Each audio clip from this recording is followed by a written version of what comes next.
আসসালামু আলাইকুম। আসলে বলতে আসছি, দুটো কথা না বললেই নয়।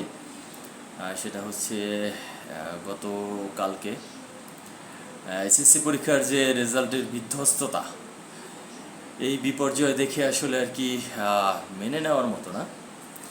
আসলে এর জন্য শুধুমাত্র স্কুলের টিচার বা স্কুলকে দায়ী করলে হবে না। এটা আসলে দায় সবার।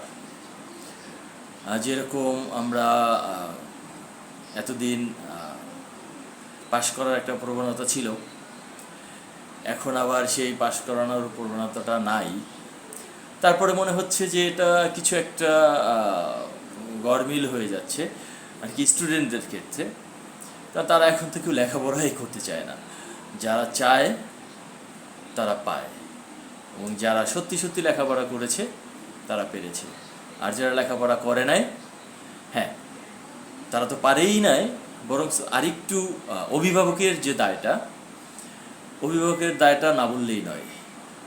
আমি বারংবার দেখেছি কোনো এক ক্লাস টিচার একটা স্টুডেন্ট পড়ালেখা পারলো না, বা সে একটা হোমওয়ার্ক করলো না, হয়তো দুটো থাপ্পড় দিয়েছে বা দুটো চট দিয়েছে, এরকম হয়েছে। বাট পরের দিন রেজাল্ট যেটা দেখা গেল, অভিভাবকের আশেপাশে যারা আছে সবাই এসে টিচারকে হুমকি ধামকি দেওয়া শুরু করছে। আপনি কেন মারলেন আমার ছেলেকে, আপনি কেন আমার মেয়েকে মারলেন, আপনি কি মারবেন কেন?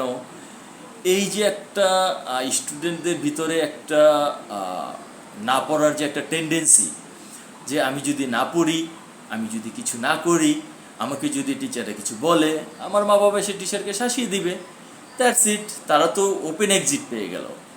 আর টিচাররাও ভাবতেছে যে হ্যাঁ, আমি তাকে শিক্ষা দেওয়ার জন্য যদি দু একটা চর থাপ্পড় দিয়েই থাকি, তার ভালোর জন্যই দিয়েছে। টিচারের সাথে তো আর কারো ব্যক্তিগত শত্রুতা থাকে না, কোনো স্টুডেন্টের সাথে ব্যক্তিগত শত্রুতা নাই। তারা চায় যে আমার স্টুডেন্টের জন্য ভালো হয়, ভালো রেজাল্ট করে, ভালো থাকে, ভালো চরিত্রের অধিকারী হয়, সব কিছু মিলে একটা ড্রামাটিক্যালি চেঞ্জ করে দিতে পারে। তার লাইফটাকে সেট আপ করে দিতে পারে, গড়ে দিতে পারে, তাকে ভালো মানুষ হিসাবে তৈরি করতে পারে। বাট আমরা এটা দেখছি যে না, আসলে এইটা যদি করতে যায় তাহলে সবচেয়ে বেশি খারাপ হয় টিচাররা বাবা মার কাছে। সো আমি চাচ্ছি যে বাবা মারা যেন এরকম না হন। হ্যাঁ, আপনার ছেলেকে ঠিক আছে একটা চট দিল, তাই বলে আপনি শিক্ষকের সাথে যে আপনি হুমকি ধামকি দিতে পারেন না। হ্যাঁ, এরকমও দেখেছি আমি। আমার আর কি বাস্তব উদাহরণ, একটা টিচার এক স্টুডেন্টকে একটা চট দিয়েছিল। পরীক্ষার সময় সে নকল করতেছিল, ক্লাস পরীক্ষায় নকল করতেছিল, সে একটা চট দিছে নকলটা নিয়ে।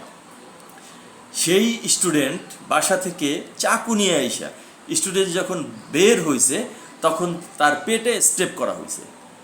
এইরকম ভয়ঙ্কর রকম টেন্ডেন্সি আমাদের শিক্ষার্থীদের ভিতরে এখন তৈরি হয়েছে। সো আসলে বলবো যে আমাদের নীতিগতভাবে চেঞ্জ হওয়া দরকার, সবার আগে চেঞ্জ হওয়া দরকার আমরা যারা গার্ডিয়ান আছি আমাদেরকে। আমার ছেলেকে আমি কিভাবে রাখতে চাই, আমার ছেলের চরিত্র কিভাবে করতে চাই, সম্পূর্ণ আমার উপরে ডিপেন্ড করে। Teacher second person. হ্যাঁ, আপনি দিবেন আপনার শিক্ষাটা সবার আগে, পারিবারিক শিক্ষা সবার আগে। আপনি যদি ছেলে মেয়েদের সামনে সারাদিন বকাঝকা করতে থাকেন, ও ওইটাই শিখবে। আপনি যদি ভালো কিছু বলতে থাকেন, ও ওইটাই শিখবে। তারপরে শিক্ষকরা এসে উপযুক্ত যে ব্যবস্থা আছে তারা নিবে। অনেকে বলে শিক্ষকরা কোয়ালিফাইড না, এটা শিক্ষকরা কোয়ালিফাইড না। শিক্ষক কি চাষ করা থেকে ধরে নিয়ে আসছে, খেতে থেকে ধরে নিয়ে আসছে? তারা পরীক্ষা দিছে, পাশ করছে, ভাইবা দিছে, তারপরে এখানে আসছে। তো এই সব জিনিস কথা বলার কি নিজের ব্যর্থতাকে ঢাকা, নিজের অযোগ্যতা প্রমাণ করা। সো আমি এছাড়া আর কিছুই দেখি না। সো সবাইকে বলতেছি, আমরা একসাথে হয়ে কাজ করি, সবাই মিলেমিশে যদি এটা নিয়ে ভাবি, কাজ করি, এরকমও অ্যাটলিস্ট শিক্ষার বিপর্যয় হবে না। প্লিজ সবাই শিক্ষাকে বাঁচান। একটা শিক্ষাই হচ্ছে জাতির মেরুদণ্ড। জাতির মেরুদণ্ডটাকে আমরা ভাঙতে দিব না।